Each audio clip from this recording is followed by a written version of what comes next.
amalan-amalan penting di malam Lailatul Qadar. Apa saja amalan yang kita lakukan apabila malam ini adalah malam Lailatul Qadar? Ma'asyiral muslimin yang dimuliakan Allah Subhanahu wa taala, kita tahu bahwa Aisyah radhiyallahu anha menggambarkan bagaimana Nabi sallallahu alaihi wasallam apabila masuk di 10 akhir Ramadan. Kata Aisyah radhiyallahu anha, kana Nabi sallallahu alaihi wasallam idza dakhala al-ashra shadda mi'zarahu wa ahya lailatahu wa ayqadha ahlahu. Nabi sallallahu alaihi wasallam apabila masuk di 10 akhir Ramadan, maka Nabi sallallahu alaihi wasallam mengencangkan sarungnya, maknanya sungguh-sungguh lagi di dalam beribadah. Kemudian menghidupkan malamnya dan membangunkan keluarganya untuk beribadah. Lalu dengan apa kita hidupkan malam Lailatul Qadar itu? Ini yang kita akan bahas. Pertama, amalan yang paling utama dari semua amalan adalah doa. Dan itu berdasarkan hadis Aisyah radhiyallahu anha ketika bicara di hadapan Rasul dan mengatakan, ya Rasulullah, in adraktu lailata qadri famada aqul. Rasul, kalau seandainya aku tahu nih malam ini malam Lailatul Qadar, kira-kira apa yang harus aku ucapkan? Maka Nabi SAW bersabda, quli Allahumma innaka afuun tuhibbul afwa fa'fu anni. Katakan wahai Aisyah, ya Allah, sesungguhnya engkau zat yang maha pemaaf dan suka kepada orang yang memaafkan, maka maafkanlah diriku. Ma'asyiral muslimin yang dimuliakan Allah Subhanahu wa taala, kenapa permintaan kita kepada Allah di malam Lailatul Qadar itu berkisar soal al-afu, meminta maaf, meminta ampun kepada Allah Subhanahu wa taala? Pertama, karena seseorang itu tidak mungkin sanggup menerima azab Allah Subhanahu wa taala, baik azab dunia ataupun azab akhirat. Makanya ampunan itu perlu dari Allah Subhanahu wa taala. Sampai-sampai Anas bin Malik radhiyallahu an, beliau menceritakan tentang kisah Nabi sallallahu alaihi wasallam yang menziarahi seorang laki-laki yang sedang sakit parah. Kemudian Nabi sallallahu alaihi wasallam mengatakan, hal kunta tad'ullaha bi syai'in aw tas'alahu iyyah. Apakah engkau sudah meminta sesuatu kepada Allah atau berdoa sesuatu kepada Allah Subhanahu wa taala saat sakitmu ini?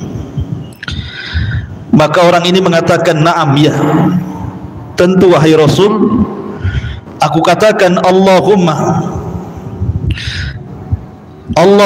ma kunta atau ma kuntu mu'aqibi bi ma kuntu mu'aqibi bihi fil akhirati fa'ajjilhu li fid dunya. Ya Allah, jangan tidak akan menurunkan azabnya walaupun di dunia engkau tidak akan. Kemudian Rasul mengatakan, afala qulta, tidakkah kau mengucapkan Allahumma atina fid dunya hasanah wa fil akhirati hasanah wa qina adzabannar. Tidakkah engkau mengucapkan, ya Rabb kami, berikan di dunia ini kebaikan, di akhirat juga kebaikan, dan bebaskan kami dari azab neraka? Akhirnya orang ini mengatakan, Abi perintahkan Nabi SAW, fada Allah bihi fahullah. Dia pun berdoa kepada Allah dan Allah pun menyembuhkan penyakitnya. Dari sini kenapa kemudian kita meminta kepada Allah ampun dan maafnya? Karena sebenarnya kita tidak akan sanggup kalau Allah mengadab kita, walaupun itu adab, apalagi adab akhirat. Maka dalam itu kita disuruh untuk meminta maaf dan ampunan kepada Allah Azza wa Jalla. Yang kedua, karena meminta maaf dan ampunan itu adalah doanya seluruh para nabi. Semua doa para nabi seperti itu. Bahkan Nabi Allah Adam alaihi salam ketika oleh Allah diturunkan di Sri Lanka, kemudian Hawa diturunkan di Jeddah, kemudian keduanya saling mencari, berjumpalah di Arafah. Maka ketika berjumpa di Arafah, maka Allah Subhanahu wa taala mengajarkan kepada satu kalimat yang pertama kali diucapkan. Apa ucapannya?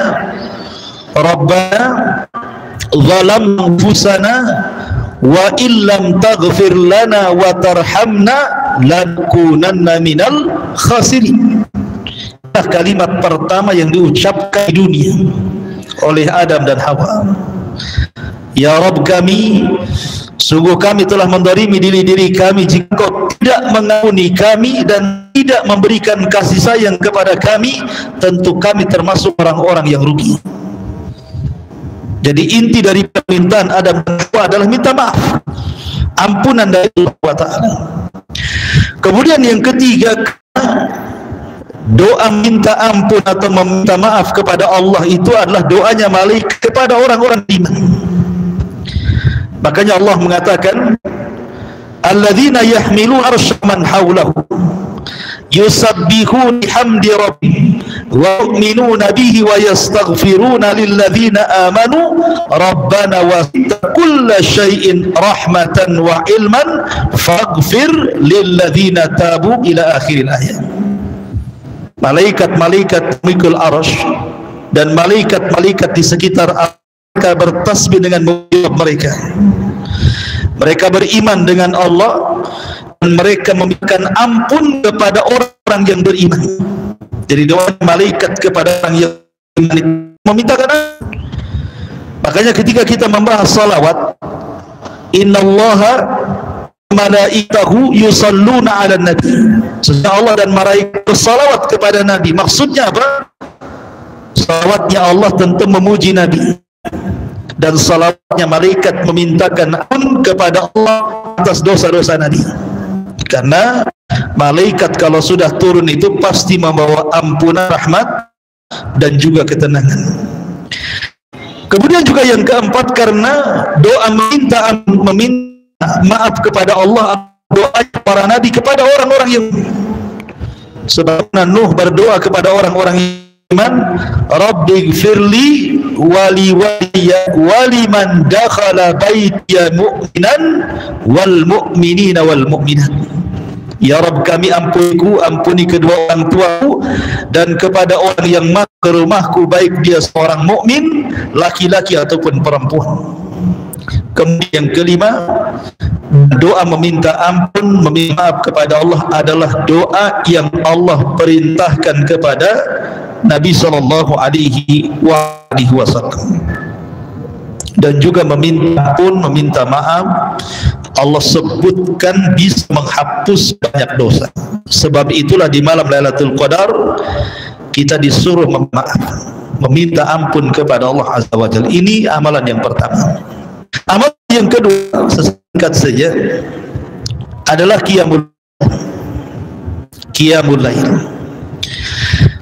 Qiyamul lail itu maksudnya menghidupkan malam dengan sholat tarawih dan juga tahajud.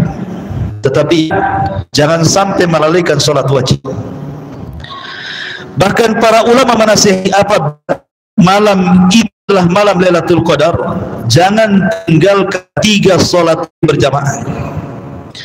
Pertama sholat maghrib berjamaah, yang sholat isya berjamaah, kemudian yang ketiga subuh berjamaah.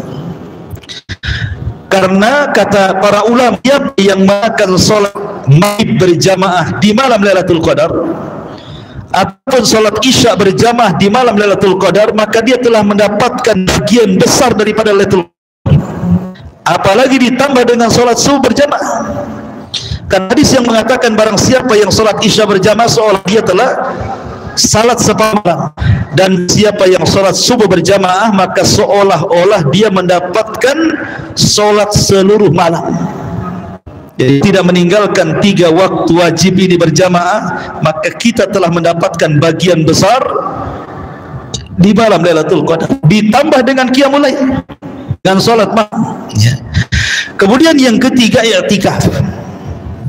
Tentu i'tikaf ini kalau mengikuti afdaliyahnya sesuai dengan sunnah Nabi 10 hari, mulai tanggal 20 sampai akhir daripada matahari.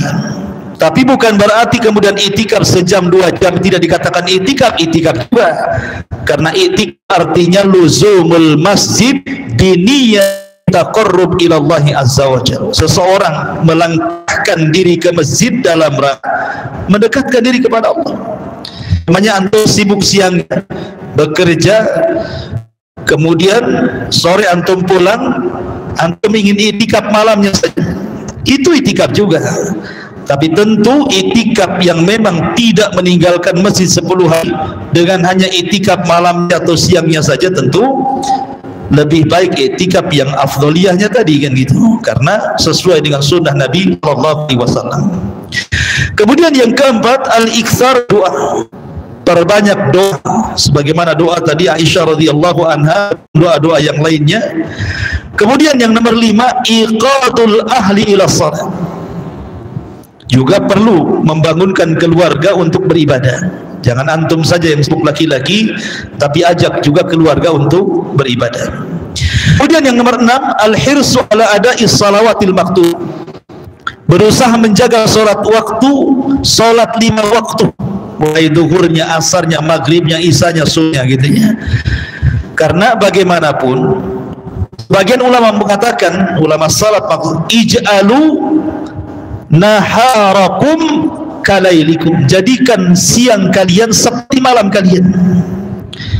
Artinya sebagaimana di malam Lailatul Qadar itu malamnya kita suruh beribadah, maka siangnya pun sama gitu.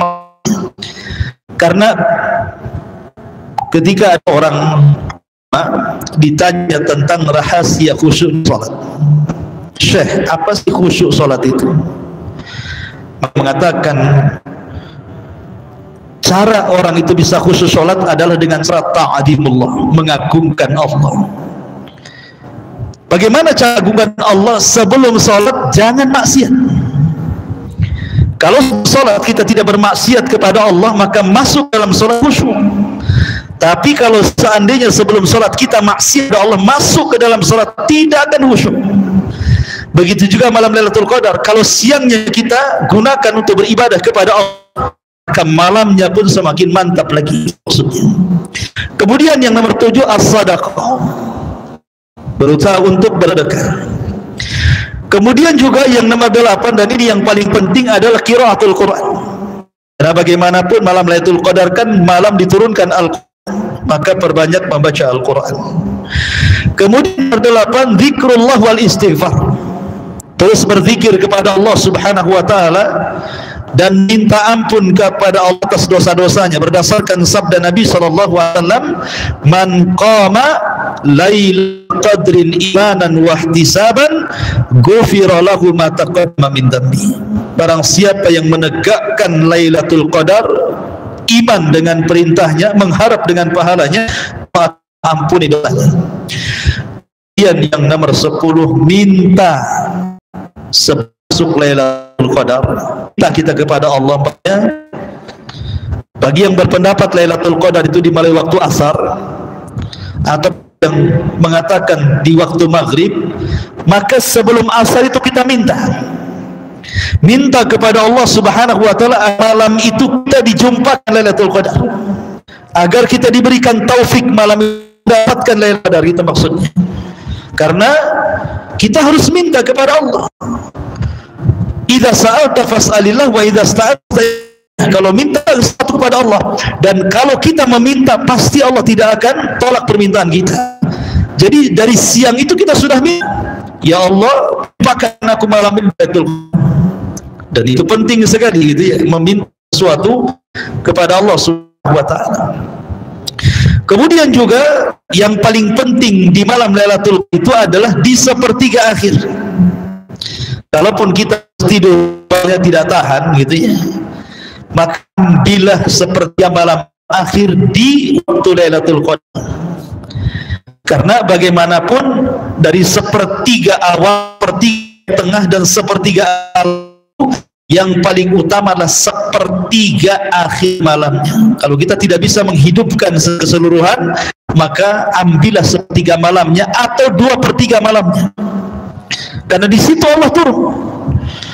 Kemudian Allah Subhanahu wa taala akan menawarkan kekuasaannya kepada hambanya. Man yad'uni fa astajibalah, wa mas'aluni fa utiyah, wa man yastaghfiruni fa aghfirlah. Siapa yang berdoa ku kabul, siapa yang minta ku kasih, siapa yang minta ampun ku ampuni dosa-dosanya. Dan itu ada di sepertiga malam akhir. Jadi kalaupun memang harus tidur di awal saja, nanti bangun di akhir. Ambil waktu yang paling utama ya, di sepertiga malam akhir di malam Lailatul Qadar. Kemudian juga jangan lupa melakukan sunnah-sunnah, hanya menyegerakan berbuka dan mengakhirkan sahur. Itu termasuk sunnah Nabi. Bahkan Nabi SAW mengikat dua sunnah ini dengan kejayaan Islam. La yazalun nas bi khairin, akan senantiasa manusia itu di atas kejayaan ketika mereka menyegerakan berbuka dan mengakhirkan sahur. Nah, apa masalahnya? Masalah makan saja bicara tentang kejayaan dia, karena di antara kejayaan Islam itu adalah seorang muslim menyelisih orang kafir. Ketika kita menyelisih orang kafir, maka itu adalah bentuk kejayaan kita. Kemudian yang terakhir, senantiasa kita minta Allah Subhanahu wa ta'ala. Kalaupun harus tidur, maka bacalah doa supaya tidurnya ibadah gitu ya. Habis tidur juga kita berdoa kepada Allah Subhanahu wa ta'ala. Pokoknya aktivitas apapun jangan lupa berdoa. Ke kamar mandi berdoa, keluar kamar mandi berdoa, pakai baju berdoa, dan begitu seterusnya ya. Hati kita irtibat, ada ikatan dengan Allah wa ta'ala. Allahu a'lam. Ini di antara amalan-amalan yang dijelaskan para ulama tentang amalan Lailatul Qadar.